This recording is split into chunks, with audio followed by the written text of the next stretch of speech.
The Sealed Book.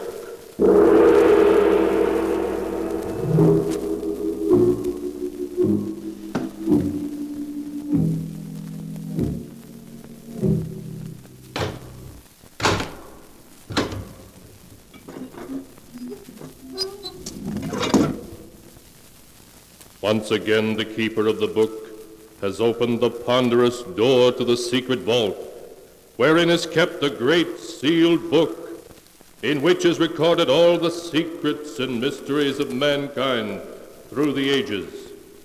Here are tales of every kind, tales of murder, of madness, of dark deeds strange and terrible beyond all belief. Keeper of the book, I would know what tale we tell this time. Open the great book and let us read. Slowly, the great book opens. One by one, the keeper of the book turns the pages and stops. Ah, the strange story of an old lady who for 40 years lived alone in a huge old New England mansion, a mansion in which death was the master. The tale is titled To Have and to Hold.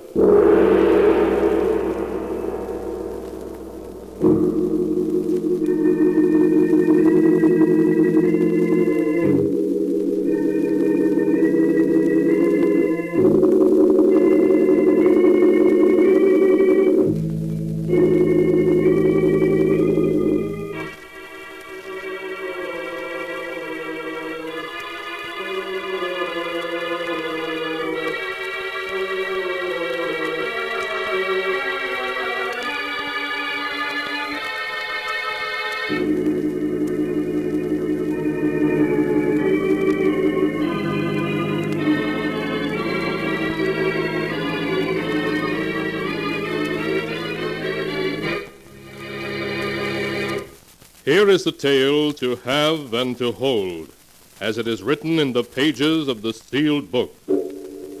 Our story begins at a small New England railroad station, as a train stops to discharge a lone passenger. The passenger, a young, attractive girl of 20, looks about the station with an air of uncertainty. Looking for a cab, miss? Oh, yes, please. Yeah, get right in. Here, I'll take your bag. Thank you. Where to, miss? The Bradley Estate, please. Did you say a Bradley Estate? Why, yes. You know where it is, don't you? Sure. Everyone does. In fact, I was just getting ready to go out there to deliver these packages. Oh, good. Miss, are you sure you want to go out to the Bradley Estate? But they ain't had a visitor in 40 years. Why, that's funny. You a Bradley? Yes. My family lives in California, and none of us have ever seen our relatives here in the East. I'm attending college nearby and thought I'd pay my aunt a surprise visit. Oh. Well, miss, I'd forget the idea if I were you to take the next train back. Oh, no. Not after I've come 70 miles. I'm not going back to college until I've seen my aunt.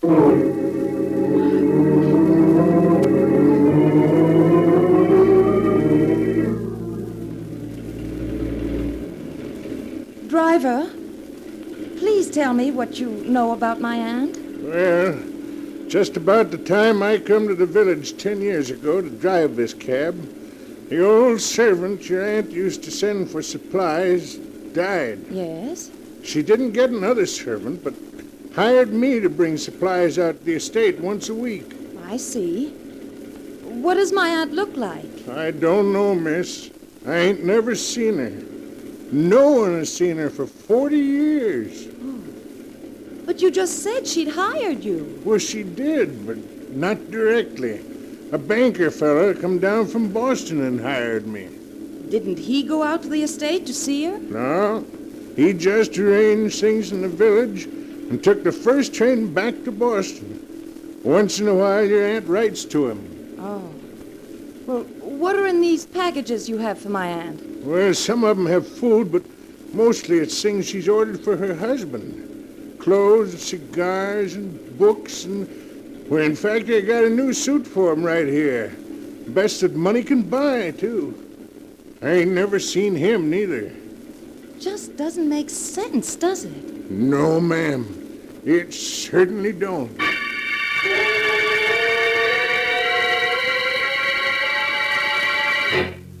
Jane stared into the fast-falling dusk, seeking her first glimpse of her father's birthplace. As they turned into a private road, she was able to make out the many towers of the old mansion and the hundreds of windows, behind which was the unknown and the secrets of 40 years. I had no idea it'd be so large. There's over 80 rooms in it. Used to be a show place 40 years ago. And the two of them live in that mansion, all alone? Yeah. There isn't a light showing in the whole house. No, hardly ever is. Well, come on. We go in the back entrance here. Just follow me. All right. That's it. Now, I'll just set these packages I brought right down here on the porch. There. What's in that box you're picking up? A note from your aunt. Telling me what to bring for next week. Oh. Seems your uncle is running out of cigars. She want me to order more. You going to knock? Well, all right. Surely she heard the car approach the house. It ain't no use, miss. You better come back to the village with me. No. No, perhaps she'd open the door if you were to leave me here alone. Won't you please go? Well, just as you say, miss. I just hope you'll be all right. Oh, I will. It's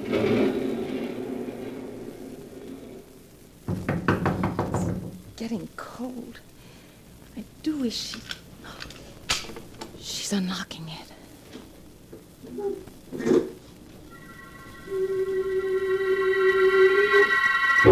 As the door slowly swung open, Jane saw her Aunt Olivia for the first time. Olivia stood with one hand, white and tense, gripping the door, while the other hand shakily held a lamp. The light revealed deep, savage lines in her strong face. Her voice trembled as she spoke. What do you want? I'm Jane Bradley, your brother Richard's daughter. Richard's daughter? Yes. May I come in? Yes, do. But we must be very quiet. I don't want to wake my husband. Oh, yes, of course.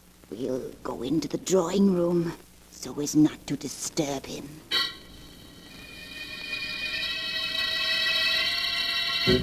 The light of the lamp cast an eerie glow in the great hallway as Jane followed her aunt into what had once been the most beautiful drawing room in New England. Jane's eye was caught by a faded portrait over the fireplace. Whose portrait is that, Aunt Olivia?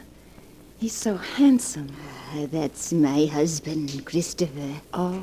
And he's just as handsome today as he was then.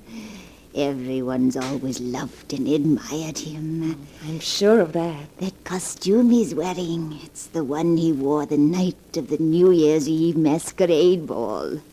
Come, my dear, I'll show you the ballroom.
And now to continue the story, To Have and to Hold, as it is written in the sealed book.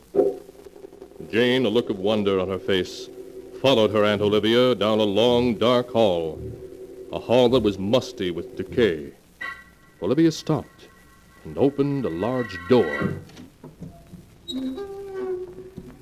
This is the ballroom. Why, it's so huge. There were 500 people here that New Year's Eve. Oh, I can remember how beautiful the ballroom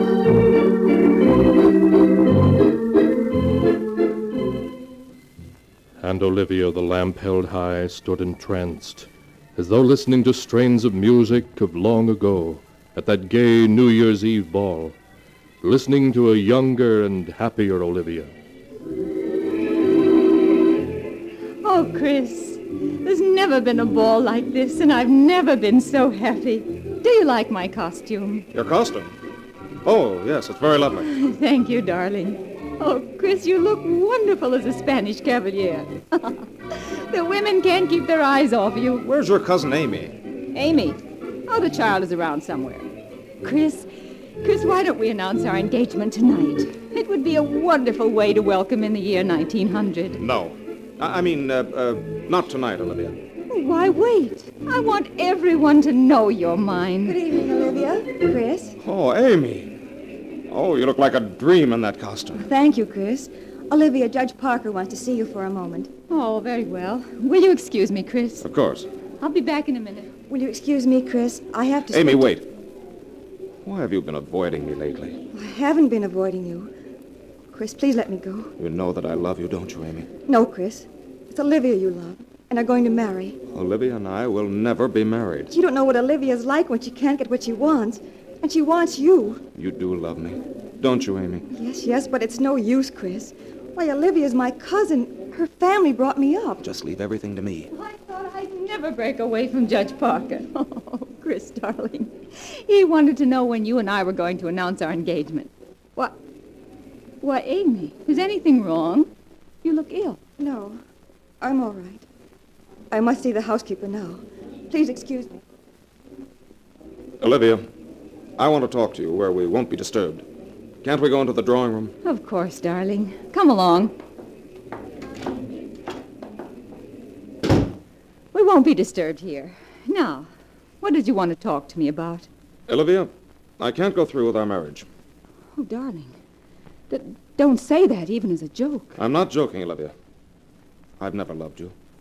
If I've spoken of marriage, it was because there wasn't anyone else. But now there is. Someone else? Who? Amy. Amy. So that's it. Well, she can't have you, do you hear? You're mine, and you always will be. And I'm not giving you up. You haven't any choice. Amy and I love each other, and we're going to be No, married. if I can't have you, no one else shall. Oh, Olivia, you're hysterical. Put that letter opener You're down. mine, and no one else is going to get you. No one. Olivia, give me that letter opener. No one shall have you. No one. Olivia, perhaps this will bring you to your senses. Ow! Look out, Olivia. Olivia. Olivia, speak to me.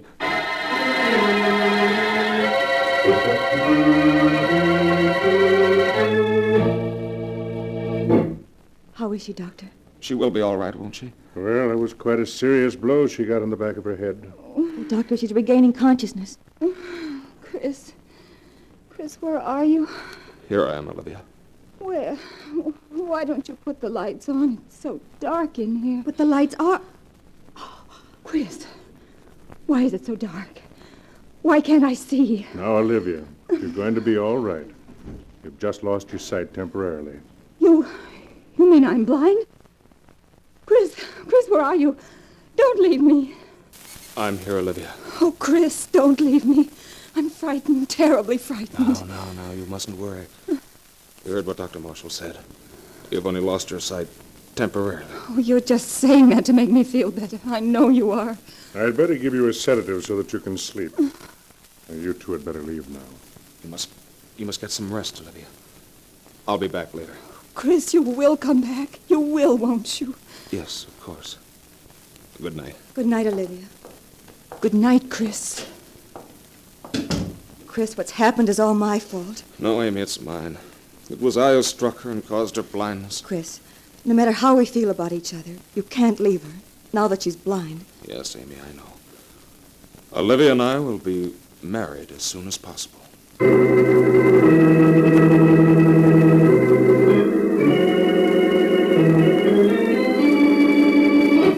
A few weeks passed. Then one day a small group gathered in the dining room to see Chris and Olivia married. The guests all remarked how radiant and happy the bride appeared. As the minister asked the time-honored question, "Do you take this man to love and honor, to have and to hold as long as you both shall live?" The bride smiled happily as she agreed.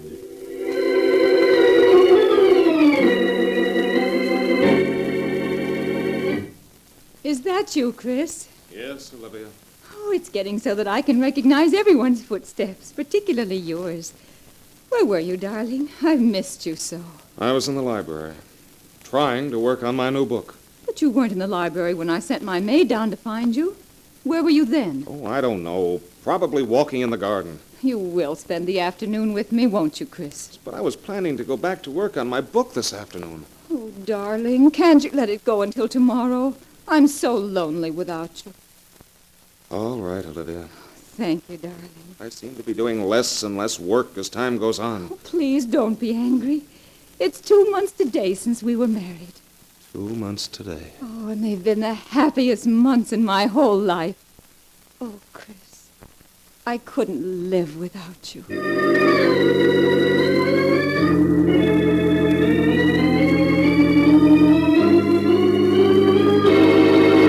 Hello, Chris. Where's Olivia? She's in her room. Oh, Chris, you don't look well. Is anything wrong? Amy, I can't go on this way anymore. I've had about as much of Olivia in these past 2 months as I can stand. Oh, please, Chris, you mustn't talk like that. You don't know what it's like. She always wants to know where I've been, who I've seen, what I've been doing. She doesn't let me alone for a moment. You mustn't feel that way about it, Chris. Well, she loves you. Well, if it's love, it's an insane love. She's smothering me to death with her constant attention. Why, I haven't been able to work on my book for 2 weeks now. Yes, I know. I can't escape from her for a moment. When I'm not with her, she has the servants spying on me. Oh, no, Chris, you must be mistaken. I'm not, I tell you. I can't go on this way much longer. I just can't.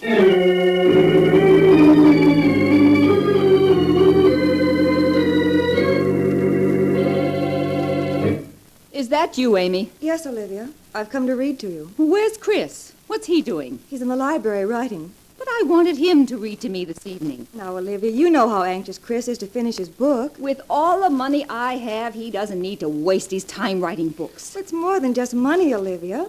Chris writes because he has the desire to. Yes, and you encourage him, don't you, Amy? Well, I won't have it. Why, Amy, you're wearing my brooch. This brooch isn't yours. It's a duplicate I had... Olivia, how did you know I was wearing this brooch? Oh, Olivia, you can see. You're no longer blind. Well, what if I can? It's none of your business. All this time you've been pretending, keeping it a secret from Chris and all of us. I suppose now you're going to tell him. Then he won't feel obligated to me anymore, and the two of you can go away together. That's what you're going to do, isn't it? I am going to tell Chris, but I'm not going away with him, Olivia. You're lying. You've always wanted him, always. You hate me because I'm married to him. Olivia, you're becoming hysterical. You must control yourself. If it weren't for you, he'd love me. He was mine until you came along. But you aren't going to come between us any longer. Olivia, what's wrong with you? Stay away from me. With you gone, he'll be mine. Olivia, you mustn't... Olivia! I'll strangle you with my own 2 hands like this. And with you gone, I'll always have Chris. Always, always. There. I didn't want to kill you, Amy, but you tried to take Chris from me. Oh, if they find her body here like this, they'll put me in prison. And then I'll lose Chris. Oh, I must do something.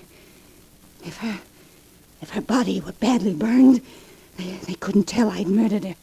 Yes, that's it. I could say I heard her lighting the lamp, and there was an accident, and her clothes caught on fire. I was helpless. Yes, that's it. I must burn burn her body, and then they'll never know I killed her.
And now to continue the story, To Have and to Hold, as it is written in the sealed book. The weeks that followed Amy's accidental death were full of anguish for Chris.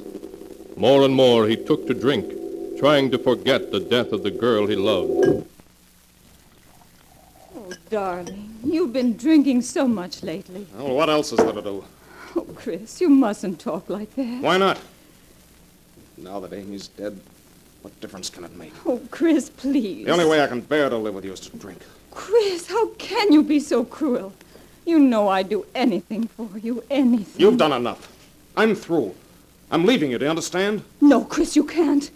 You're mine, do you hear? You can't leave me. You've done nothing to make me love you. Now we're through. No. No, you can't say that. Not after I killed to keep you. Killed to keep me?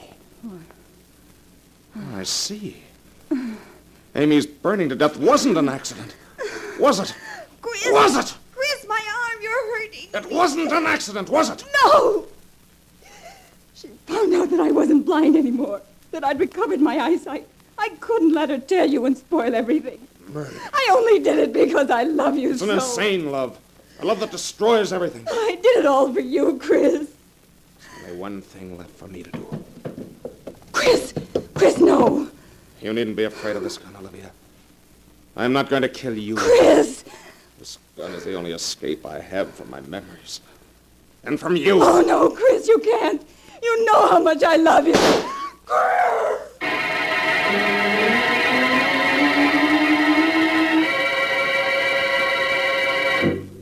As Aunt Olivia stood there entranced, reliving memories 40 years old, the lamp cast an eerie glow on her face. Lost in the memories of the past, she forgot about her visitor. Aunt Olivia, Oh, yes. you seemed so far away, as though you were recalling memories of long ago. Oh, I'm sorry. For the moment, I forgot you were here. Yes. Yes, Chris and I still talk about that masquerade party.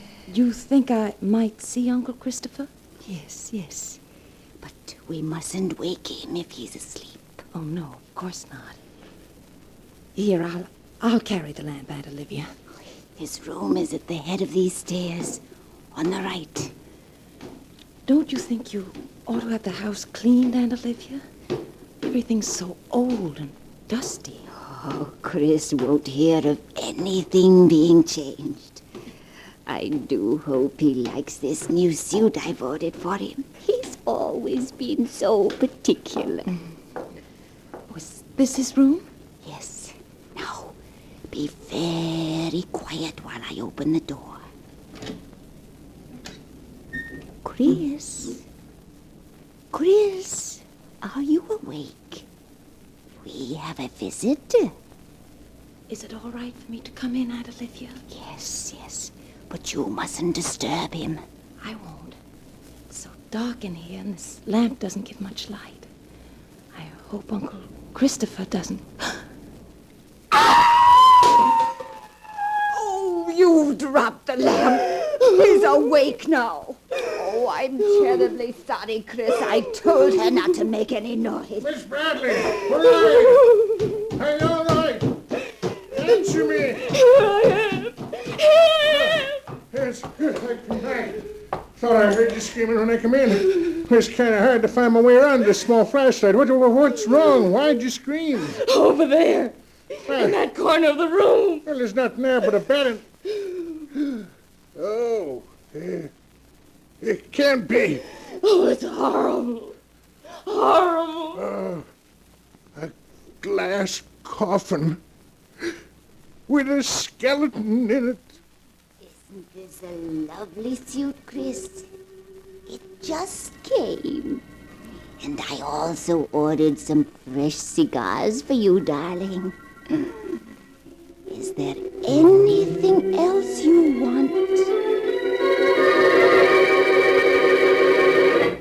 And so ends the tale, to have and to hold, as it is written in the sealed book.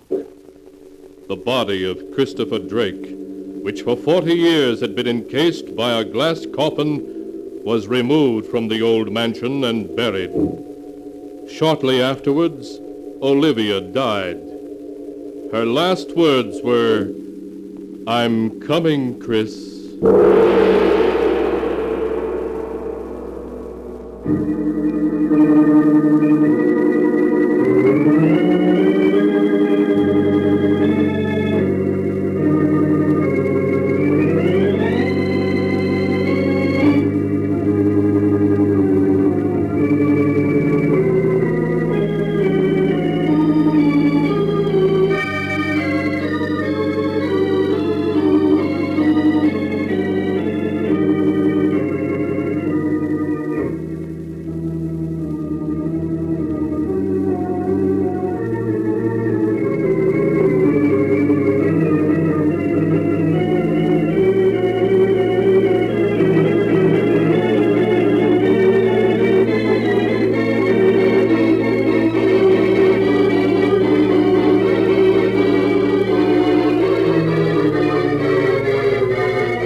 And now, keeper of the book, before you close the great volume, show us the tale we tell next time. This one. Ah, yes. The strange story of a scoundrel who became wealthy through swindling hundreds of innocent people, only to discover that all his money couldn't protect him from justice. A tale titled Murderer Unknown.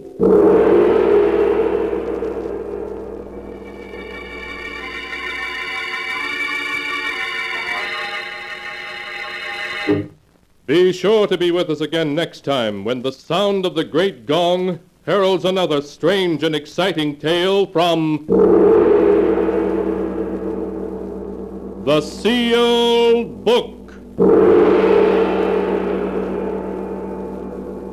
The Sealed Book, produced and directed by Jock McGregor, is written by Bob Arthur and David Cogan.